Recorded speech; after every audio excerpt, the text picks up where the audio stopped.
Bismillahirrahmanirrahim. Assalamualaikum warahmatullahi wabarakatuh. Alhamdulillahi rabbil alamin, wassalatu wassalamu ala asyrafil mursalin, Sayyidina wa maulana Muhammadin al-amin wa ala alihi wa sahbihi ajma'in. Subhanaka la ilma lana illa ma 'allamtana innaka antal alimul hakim. Qala rabbi shrah li sadri wa yassir li amri wahlul 'uqdatam min lisani yafqahu qawli. Rabbana iftah bainana wa baina qaumina bil haqq wa anta khairul fatihin. Shadaqallahul aliyyul azim. Amma ba'du. Muslimin dan muslimat yang dirahmati Allah Subhanahu wa taala, bersyukur kehadirat Allah. Pada malam hari yang barakah ini kita dipertemukan oleh Allah Subhanahu wa taala di dalam pengajian kitab kita Al-Arba'in An-Nawawiyah, hadis 40 Imam Nawawi rahimahullah ta'ala, yang insyaAllah pada malam ini kita sambung pada hadis yang ke-23, hadis yang ke-20, hadis yang ke-23 insyaAllah.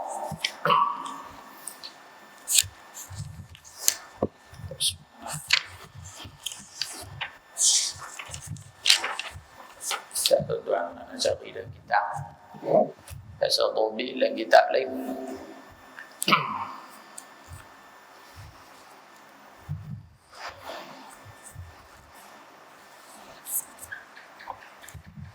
Baik. Bismillahirrahmanirrahim.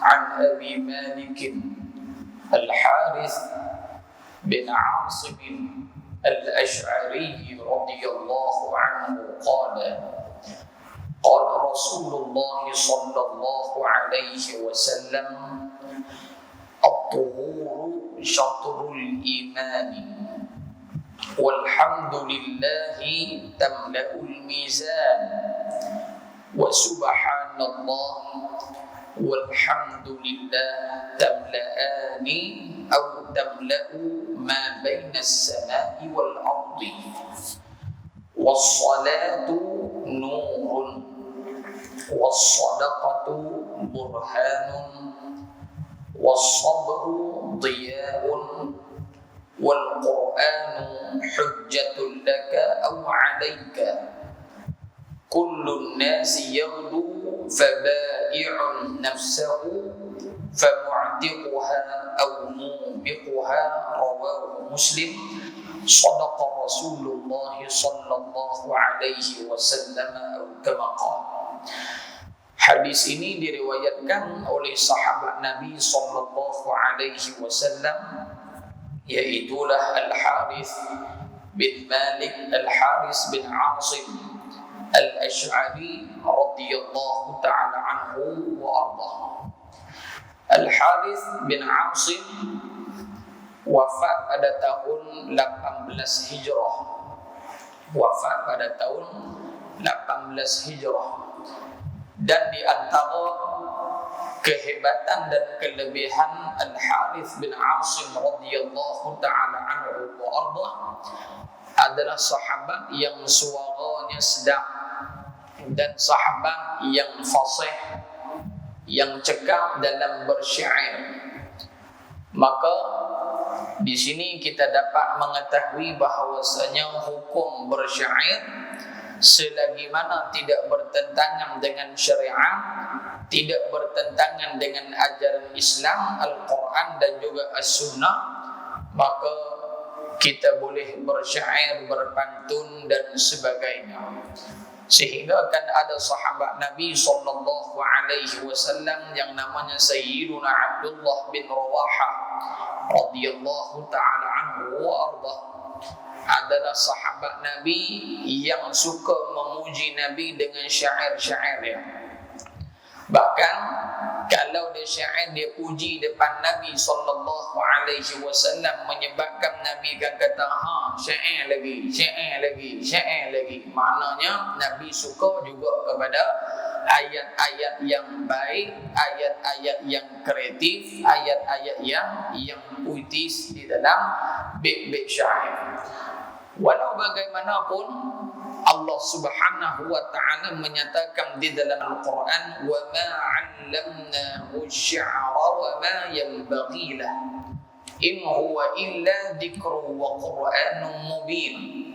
Tidaklah kami ajak pada Muhammad itu syair, melainkan apa yang disampaikan, yang dibawa oleh Muhammad sallallahu alaihi wasallam itu adalah Al-Quranul Mubin, Al-Quran yang jelas, yang nyata, yang sahih daripada Allah Subhanahu wa taala.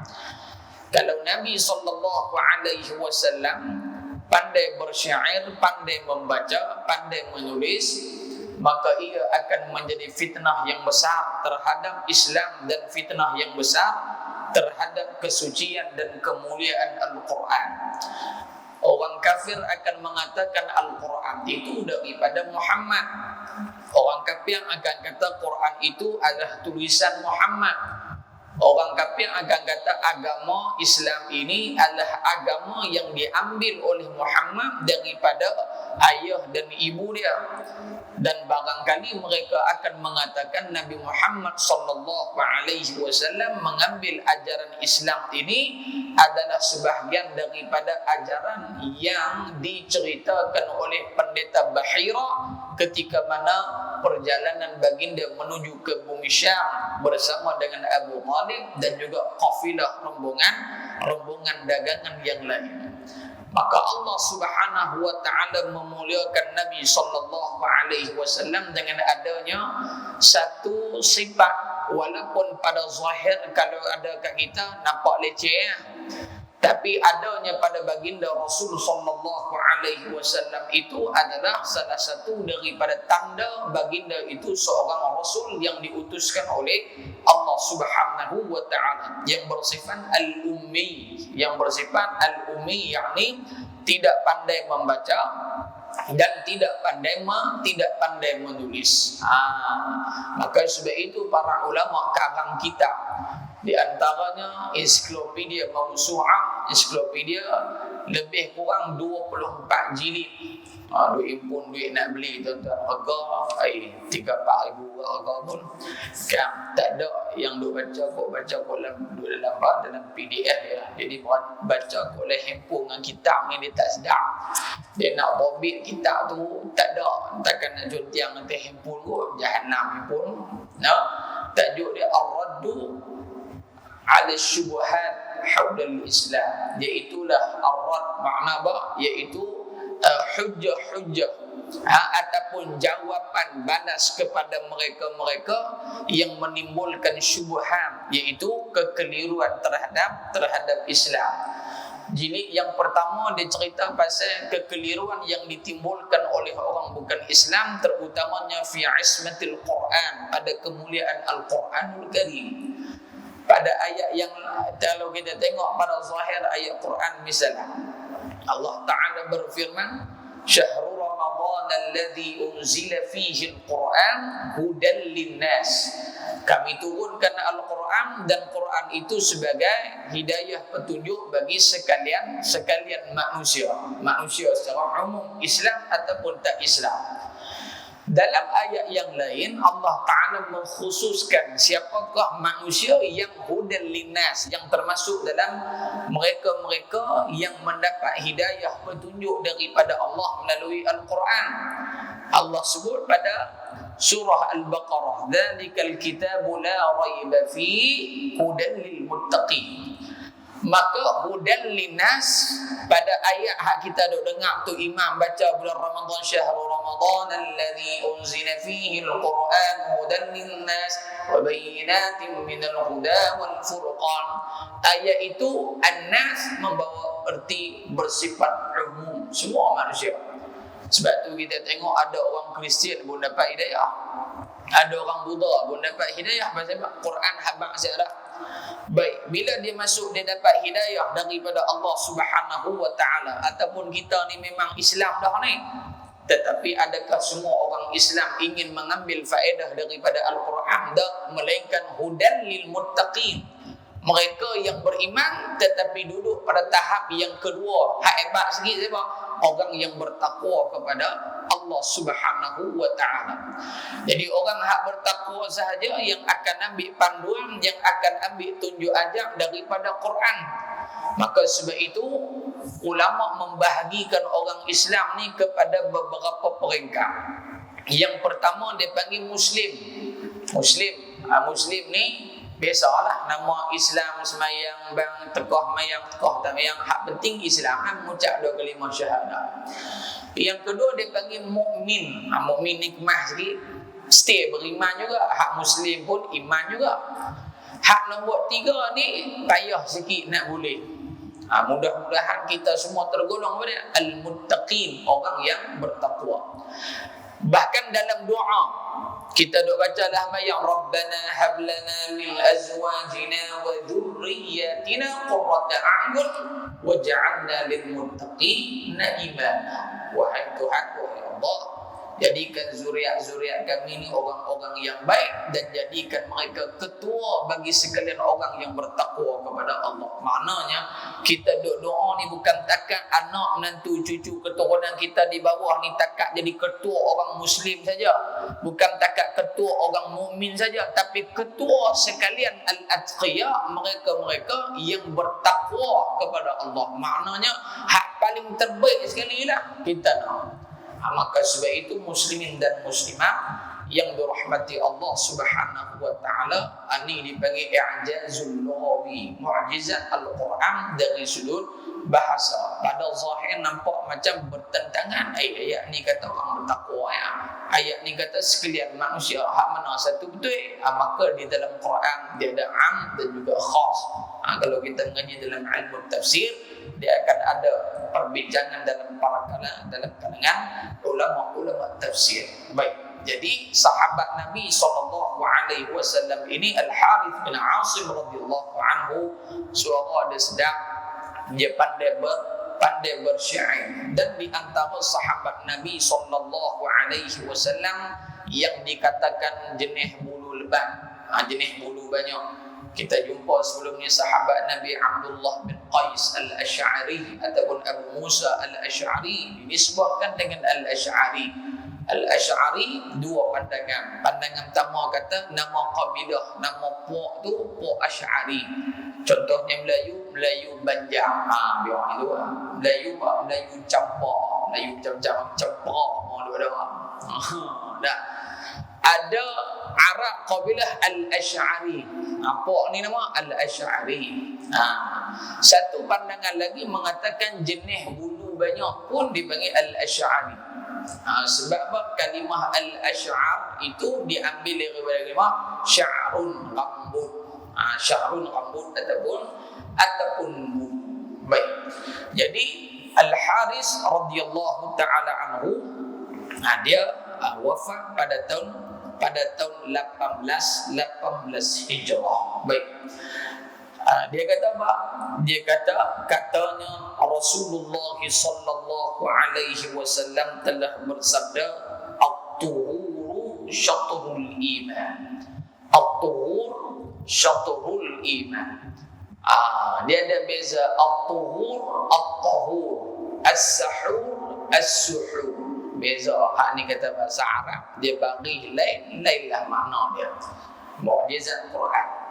Kan? Jadi sebaik-baik bahasa yang kita kena belajar adalah bahasa Arab, sebab dia bahasa Al-Quran, bahasa ahli syurga. Bahasa ahli syurga. Dalam kitab Furu'ul Masail ditanya kepada Syekh Dr. Faqani, kalau kawan tu mati, contoh orang belajar seorang, kita lah semua termasuk saya lah, kita tak boleh cakap Arab. Masuk rumah malaikat nak cakap bahasa apa je, semua kan cakap Arab. Pula dah dia boleh tanya soalan itu, apa boleh kau nak tanya. Jadi kata Syekh Al-Fatani rahimahullah ta'ala, dia kata malaikat cakap Arab.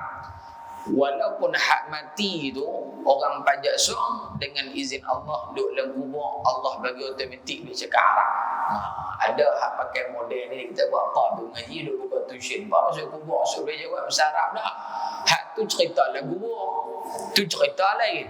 Ni cerita hidup atas muka bumi ni, nak cari ilmu, nak faham Quran, masuk dalam kubur, masuk nak Quran datang apa gitu. Nah, jadi ambil manfaat tu. Jadi boleh tuan-tuan, bahasa Arab, bahasa-bahasa yang lain boleh tak mengaji? Boleh mengaji, tak jadi masalah. Bahkan dalam hadis juga Nabi menyuruh sahabat belajar bahasa Syrian. Bahasa Syrian, bukan Berian. Berian tu Biryani no. Tu Biryani. Syrian, As-Syriani ataupun As-Suryani, boleh disebut bagi dhammah ataupun kasrah. As-Syriani, As-Suryani. Bahasa As-Syriani, As-Suryani, bahasa Suryani ni bahasa apa? Iaitu bahasa Yahudi lah ni lah. Bahasa apa? Tak tahu kan? Bahasa daripada kakak ni lah. Nabi suruh siapa yang belajar? Nabi suruh Zaid bin Thabit radhiyallahu anhu. Zaid bin Thabit ni adalah sahabat Nabi yang digelar sebagai katibul wahyi, sahabat yang tugas dia bila wahyu turun, Nabi yang suruh dia tulis Quran. Kalau surah ni turun amma yatasaalu 'anil naba'il 'azim alladhi hum fihi mukhtalifun, bila turun wahyu, wahai Zaid bin Thabit, dia tulis. Pasal apa? Dia di antara sahabat Nabi yang pandai dalam kalangan sahabat, dan tulisan dia cantik, orang yang pandai, orang cerdik, orang pakar dalam Quran. Jadi Nabi pilih dia. Hak lain pun pandai ke?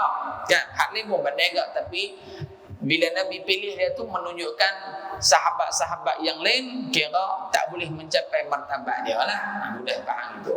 Jadi Zaid bin Thabit bukan takat tulis wahyu, bahkan Nabi SAW seorang pemerintah. Nabi bertemu dengan al-wufud, maksudnya Nabi bertemu dengan pembesar-pembesar daripada luar negara.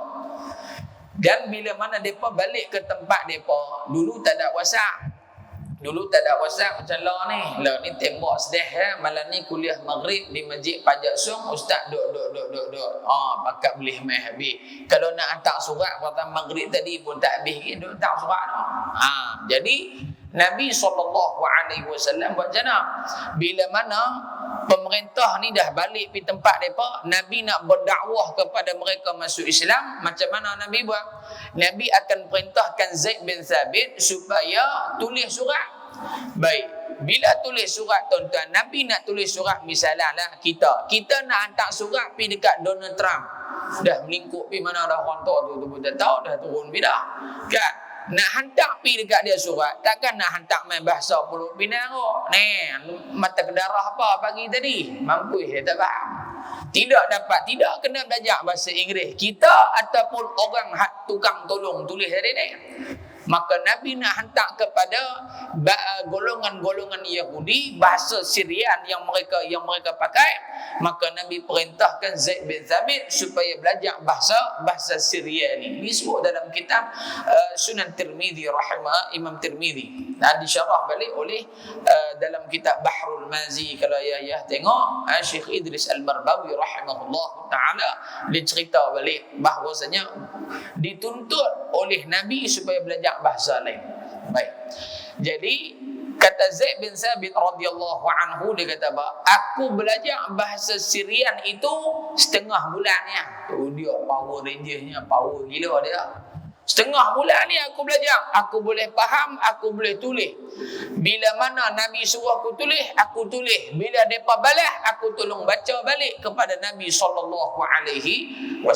Maknanya, belajar bahasa lain daripada bahasa ibunda salah? Tak salah. Tetapi ulama kata, bahasa yang utama, bukan wajib, yang utama, yang sepatutnya dipelajari oleh orang Islam adalah al-lughatul arabiyyah, bahasa Arab. Dia kata saya tak apa ustaz, pada kecil dulu memang duduk sekolah Mat Saleh dah. Beranak-beranak tu memang twinkle little star dah. Dia mengaji bahasa Inggeris haram? Tak haram. Yang tak boleh, kamu belajar bahasa Inggeris, kamu ikut cara hidup orang Inggeris yang tak beriman. Itu baru dilarang oleh oleh syarak. Nah, B takat tu. Jadi at-tuhuru bagi fathah bagi dhammah. At-tuhur, at-tuhur. Apa maksud at-tuhur? Apa maksud at-tuhur? Baik. At-tuhur. Nah, saya pun jadi pening dah. At-tuhur perbuatan bersuci. Contoh maklum bi sembahyang, perbuatan basuh tangan, basuh muka apa semua dipanggil at-tuhur. At-tahur maksudnya air yang digunakan untuk bersuci. Itu maksud at-tahur. Air hak kita guna tu dan kolah tu maklum nak basuh apa? Nak ambil wuduan. Air yang digunakan untuk bersuci nama dia at-tahur bagi fathah. At-tuhur. Apa dia at-tuhur? Hakikat benda hak maklum nak buat tu dia bersuci itulah. Wudu itulah. Faham tak? Mandi wajib itulah. Itu dia panggil at-tuhur. Contoh sahur, suhur. Baik. Jok neram maklum jamu waktu sebelum subuh. Panggil abang-abang, okey makan sok. Baik. Makanan yang maklum jamu dipanggil sahur bagi fathah, sahur. Makanan yang dimakan tu dipanggil sahur. Perbuatan memakan sahur nama dia suhur. Kan? Itu hebat bahasa Arab. Cuma kita duk sebut mudah ni, jom sok-soknya. Kira dua-dua. Cucuk pun sok, makan pun sok. Penting faham sudah. Lah. Jom tuan-tuan dijemput ke belakang Ustaz Khairul Fitri kita. Kita ada buat sikit suhur di belakang. Sahur di belakang. Lepas tuan-tuan jangan lupa ketika mana kita bersuhur, waktu tuan-tuan duk makan sahur, dia berkata apa pasal ustaz ni sahur. Itu beza tu. Sahur, suhur. Tahur, tuhur. Jadi tahur ayat yang kita guna untuk bersuci. Nama tahur. Perbuatan ataupun perbuatan bersuci itu nama dia tuhur. Jadi di sini Nabi Ba'ba at-tuhuru syatrul iman. Kebersihan, mudah faham itulah saja bagi penina. At-tuhur kebersihan syatrul iman. Sebahagian daripada kesempurnaan iman. Jadi suci ini ada dua, suci pada zahir, suci pada batin. Suci pada zahir makna apa? Suci daripada najis dan juga kotoran. Itu nama suci daripada segi bahasa. Baik. Suci pada hakikatnya apa dia? Iaitulah bertaubat daripada perkara-perkara yang mazmumah. Itu nama at-tahur. At-tahur bersuci. Innallaha yuhibbut tawwabin wa yuhibbul mutatahhirin. Sesungguhnya Allah Ta'ala cinta kepada mereka-mereka yang bertaubat dan juga mereka-mereka yang bersuci. Yakni suci pada zahir, suci pada batin. Satu. Yang kedua, pasal apa Nabi mula hadis ni dengan bersuci? Kerana Nabi SAW nak menyatakan bahawasanya kebersihan itu sangat penting di dalam agama Islam. Bahkan dalam kitab fiqh, mula-mula sekali dalam kitab fiqh kita mengaji bab taharah, bab bersuci. Sebelum bab taharah diajar bab aqsamul ma ataupun aqsamul miyah, pembahagian air. Ada air yang suci pada zatnya dan menyucikan benda lain.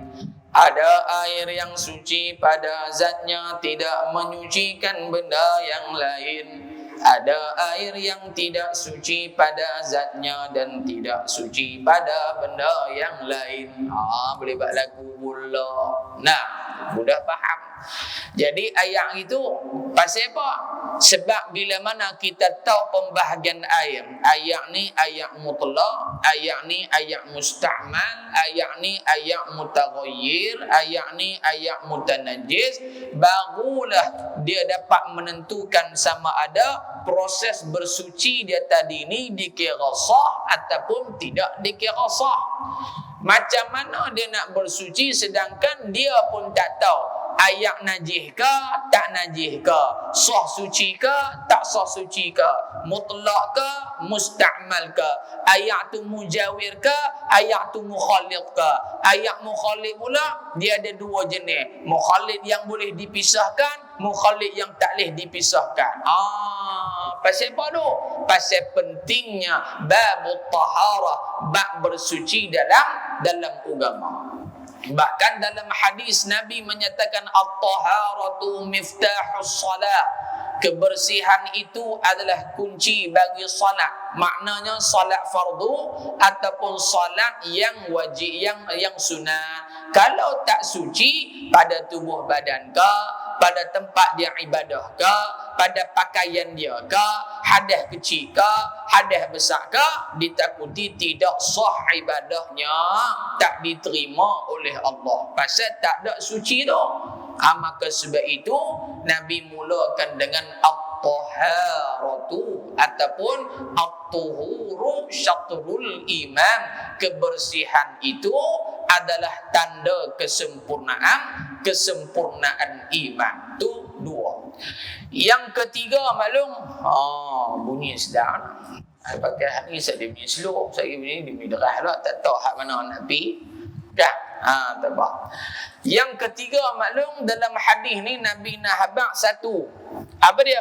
Kaedah yang ulama ajak dalam ilmu tasawuf dia panggil at-takhalliyatu qabla at-tahalliyatu.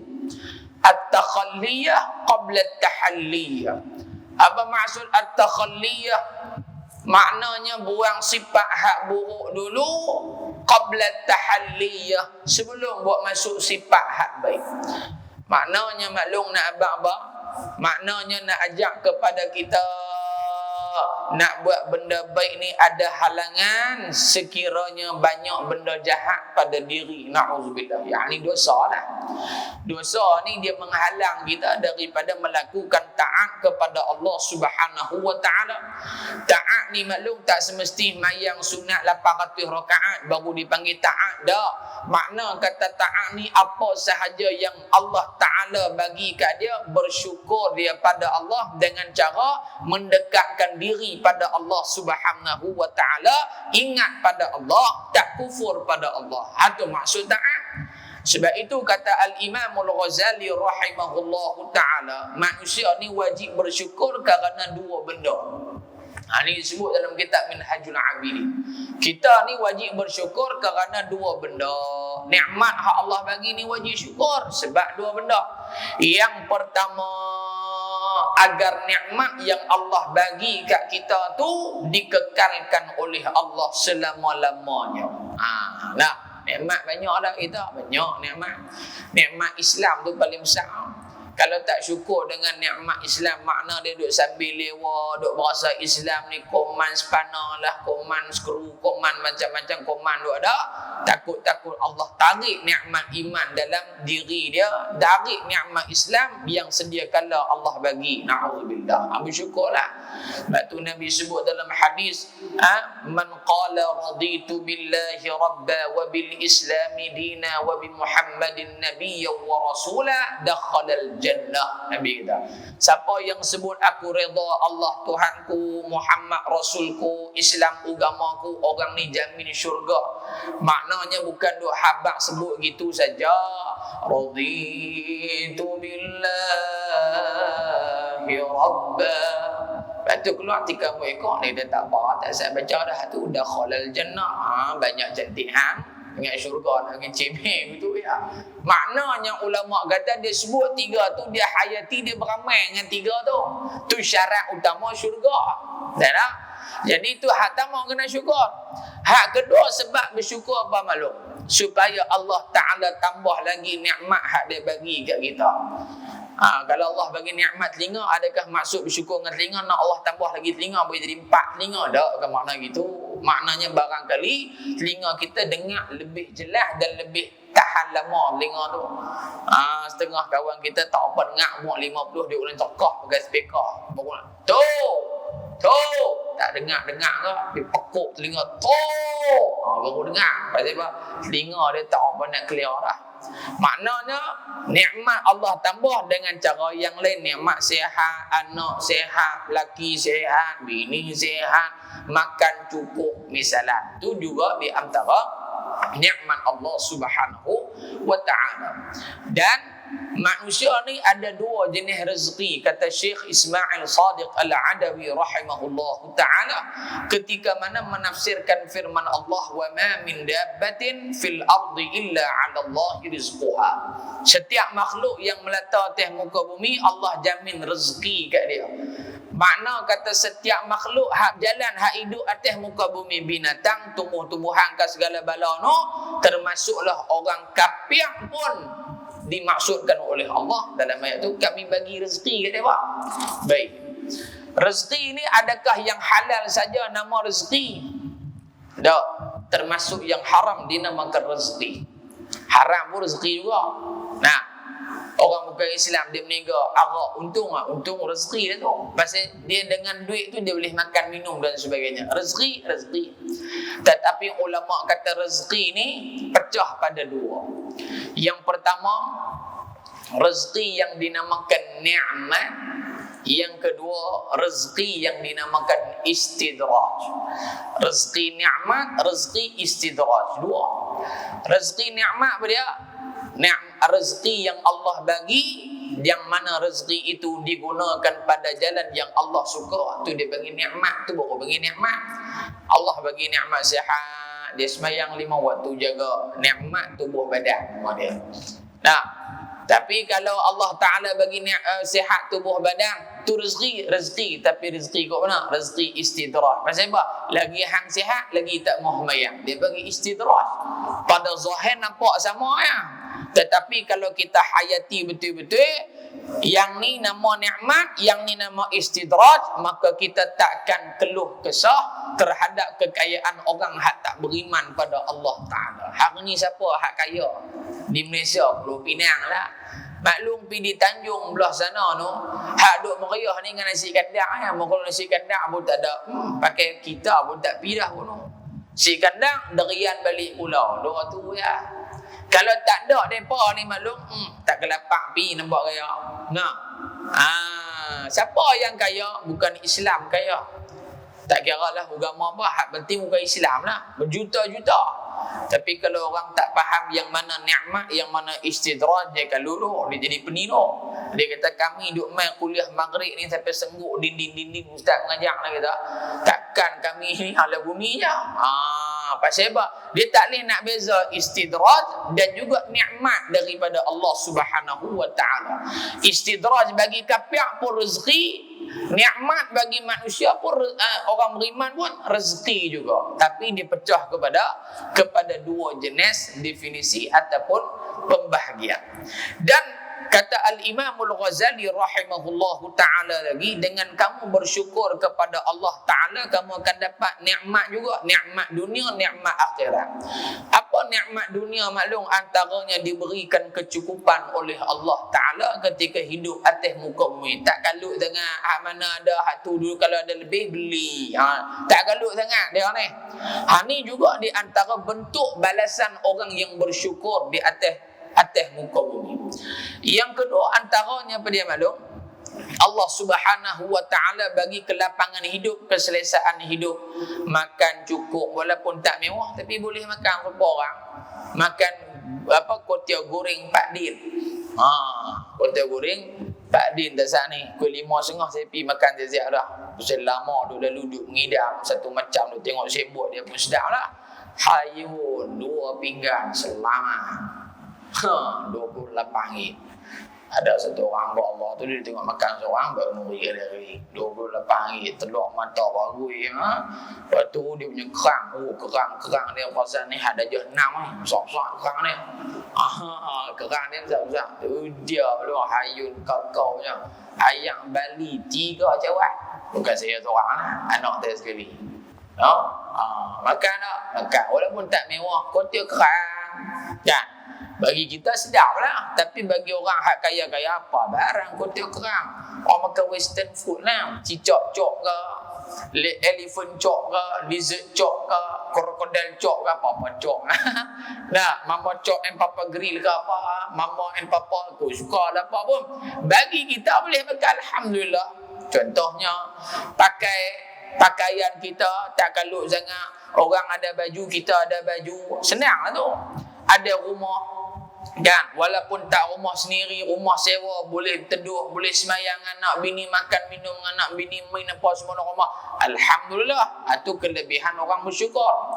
Ada dan lagi antaranya kata Al-Imam Al-Ghazali, orang hak bersyukur juga di dunia dia terhindar daripada mudarat hak ada pada diri dia sendiri. Contoh, dia dah penyakit. Tapi penyakit tu Allah Ta'ala kekalkan dan tidak memudaratkan dia. Contohnya kencing manis. Dia ada lah kencing manis. Kencing kawan tak payahlah. Tu pun penyakit ke tu. Tak, dia kencing kawan lain. Kencing manis hak dia tu. Allah Ta'ala bagi gula ni kira duk maintain. Tak gaduh nak pergi cucuk insulin ke, kena potong kaki. Tak ada. Padahal mudarat tu dah ada dah. Tapi cuma tak pergi kembang lagi je. Allah pelihara dia. Ni tanda syukur ni. Lagi antaranya apa maklum, Allah pelihara daripada mudarat, yang mudarat tu mai daripada manusia, daripada jin, daripada binatang. Kita ni manusia. Lah ni Allah uji apa? COVID-19. Kan? Ikut kajian Allah saya bukan doktor. Ikut hak kita duk baca-baca tu melalui pernafasan. Kawan menafas kita tak jaga ke apa, mai kat kita. Jadi mudarat tu mai dari siapa? Kawan kita. Hak kata manusia ni. Maka dengan dia bersyukur dengan izin Allah, bukan makna tadi keluar pakai tak pakai habis. Kami orang bersyukur. Lah kali hak mai ni naudzubillah semua duk hospital sebab jaya. Betul tak? Kami bersyukur, kami nak try tengok. Boleh try dan nak duk lawak gini.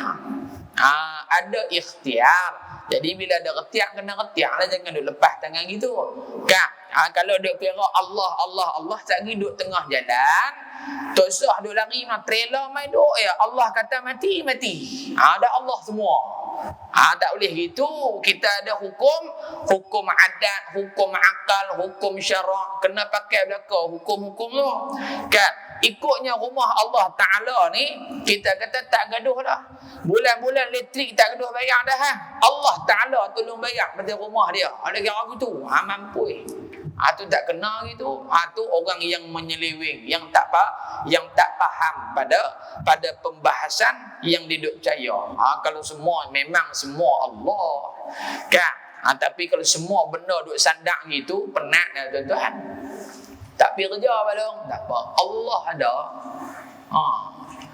Haji, tu beras ada, tak apa. Allah ada. Sehari jadilah nasi. Oi, dah butuh pun dah. Tak ada. Kita bukan Sayyidatuna Maryam alaihassalam balong. Nama Maryam boleh jadi. Makan kurma Maryami boleh jadi. Tapi Sayyidatuna Maryam bukan kita lah. Ni hadis ni kira berhenti tentang syatrul iman ni lah. Nak habaq kata apa maklum? Kita ni berbangsa kasbi, kena kerja baru boleh. Kita ni nak kena kerja baru boleh. Nak makan kena masak. Nak minum kena mancuh. Nak minum kena mancuh. Dia kata saya tak payah mancuh pun, orang gaji mancuh. Kena juga mancuh. Makna yang kata tak kena ni kira baru terlintas perut. Piuk ada terus. Tu baru betul. Tapi dak, kita kena pergi kerja, nak buat rumah kena panggil tukang, panggil kontraktor, panggil. Tu kita. Nah, malung main masjid malam ni. Terbang main terus ke apa? Dak, naik motor ada jalan kaki, ada usaha tak? Ada usaha. Sehari nak balik ke pakai niatnya, aku sahaja aku balik kerana Allah Ta'ala. Celik-celik duduk dalam bilik ya. Oh lagu tu senang, banyak tutup Petronas habis. Minyak tak ada orang nak buh. Pasal apa semua jenis geng terbang semua. Tak ada. Sayyidatuna Maryam tak apalah maklum. Allah Ta'ala bagi kat dia hebat sungguh. Sayyidatuna Maryam. Siapa dia? Sayyidatuna Maryam ni mak Nabi Isa alaihi salam. Saya baca kisah dia dalam kitab tajuk dia Qasasul Qur'ani. Karangan Dr. Salah Al-Khalidi rahimahullahu ta'ala. Dia cerita hebat Sayyidatuna Maryam ni maklum penutup lah ni. Nak cerita tentang iman tu kan. Mengaji guni lah, saya duduk mengaji dengan syekh saya lambat-lambat guni bagaimana. Kan, jadi mengaji kitab batu orang tak mau lambat habis. Kita bila nak habis ustaz ni mengajar lagi dah. Aku cemuih dia baca 40 hadis, 40 hadis, 40 hadis. Cemuih tak payah mengajar. Senang ya. Kan. Jadi saya mengaji dengan syekh saya lagu tu, dia cerita tapi kenalah dengan hadis mengajar tu. Jangan cerita kena merata, cerita Ferrari, tidak kena mengena dengan iman memang kok mana kata Ferrari luar ni. Kan. Baik. Sayyidatuna Maryam ni maklum mak Nabi Isa. Dia adalah hubung kait dengan Nabi Allah Zakaria dan sebagainya, panjanglah. Dalam Quran dia ada dua ahli keluarga Imran, dipanggil Ali Imran. Surah Ali Imran tu kan, dalam Quran dia ada Ali Imran. Satu surah ya Ali Imran. Tapi perkataan Ali Imran di dalam Al-Quran merujuk kepada dua kelompok. Kelompok yang pertama merujuk kepada keluarga Nabi Musa alaihi salatu wassalam dan kaum kerabat dia lah, ahli keluarga dia. Kelompok yang kedua adalah Sayyidatuna Maryam dan juga Nabi Allah Isa dan juga ahli keluarga mereka. Baik. Jadi dalam surah Ali Imran tu, Ali Imran, ahli keluarga Imran. Imran di sini ni siapa dia Imran ni? Imran di sini adalah ayah kepada Sayyidatuna Maryam alaihissalam. Okey? Ali Imran sini maksudnya merujuk kepada ayah Sayyidatuna Maryam ataupun ahli keluarga Nabi Allah Isa alaihissalam. Baik. Hebat apa dia ni maklum? Yang pertama, mulianya Sayyidatuna Maryam bila mana dia tengok orang ada anak, dia tak ada suami. Fitrah manusia ni, orang perempuan dia nak anak. Kan? Saya bela anak pun tengok anak saya duduk seorang-seorang, kesian kat dia. Kan? Tina lah tu anak tu. Leh kali duduk dia ekor lagi anak. Bagi apa? Bagi dia geng. Paling kurang dia ada lah anak dia. Kan? Tu cerita abang anak tak suruh ni. Abang kita bela anak tu ya. Kan? Bela anak berdaging. Sekilo 35 ringgit belum. Anak berdaging. Dia orang tu lah. Sebab anak kau lah. Itu bak lain. Tak termasuk ni. Baik. Jadi apa maklum? Sayyidatuna Maryam bila dia tengok orang ada anak, dia teringin. Sebab kita dah tengok benda hak kita nak, orang ada kita tak ada. Dia ketak tangan tu. Kan? Mah Anwar duk buat harga lelong runtuh tak runtuh apa semua. Bang, tangan duk runtuh dah. Ni ambil padi dah. Ni musim ni tangan mula duk tak lah tu. Belum jaga tu kat ATM tu jangan buat markah main. Kan? Jadi dia nak anak.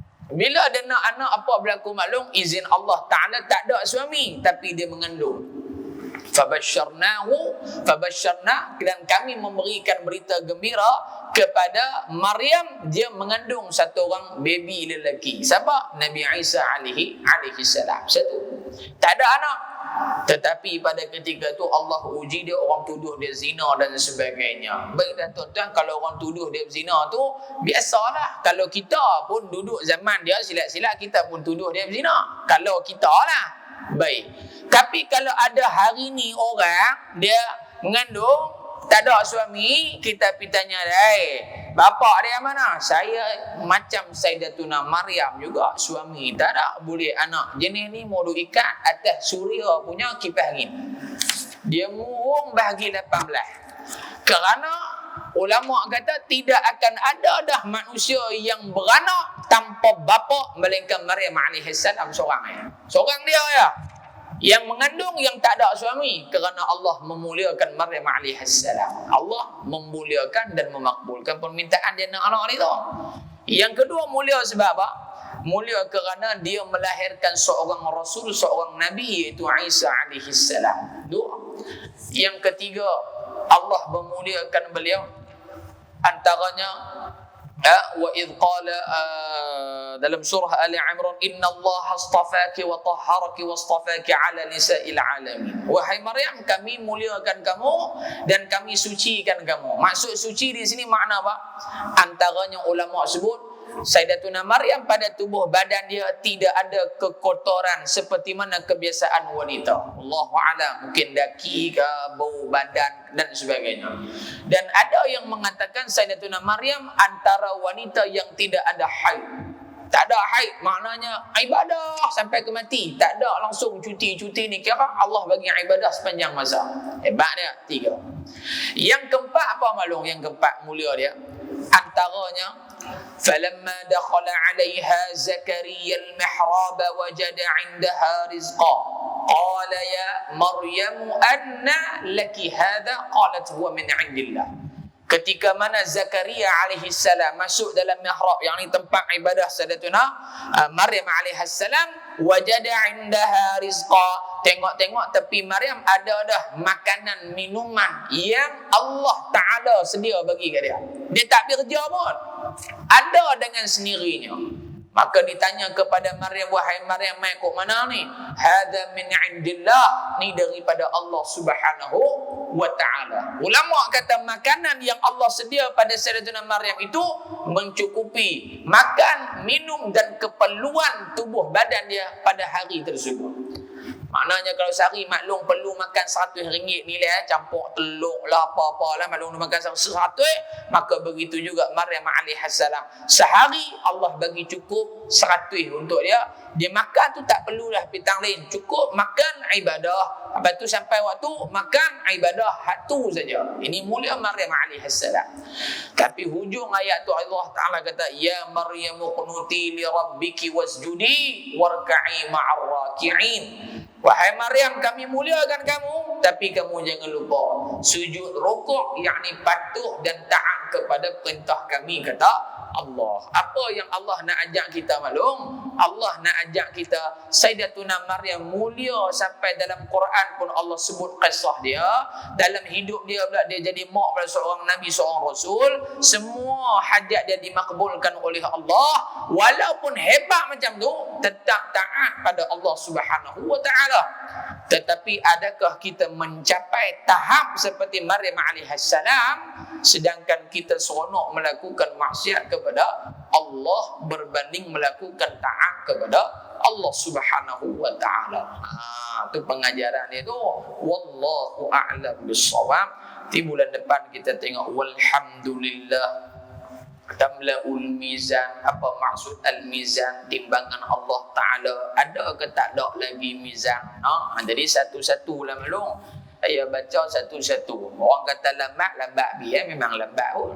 Kan? Memang kita mengaji lagu tu. Memang kita mengaji dengan guru kita lagu tu, mengaji satu an daripada an isim huruf jar. Bila huruf jar abi dia kena baca kasrah, dia tak boleh baca aba. Sebab jar dia kena baca kasrah, wa alamatuhu majrur, kena baca jar, baca baris kasrah. Satu. Tapi apa pun kita belajar maklum, sempat ke tak sempat ke tu nombor dua. Hak penting kita belajar. Tanda tu banal apa bang kita siapa-siapa hak tulis dah. Takut terlompat bulan depan memang baca hadis 42 terus. Dia khatam terus. Nanti tegurlah hadis 23 pada bulan depan insya-Allah, sebelum kita masuk bulan Ramadan al-Mubarak. Bismillahirrahmanirrahim. Alhamdulillahi rabbil alamin, wassalatu wassalamu ala asyrafil mursalin wa ala alihi wa sahbihi ajma'in.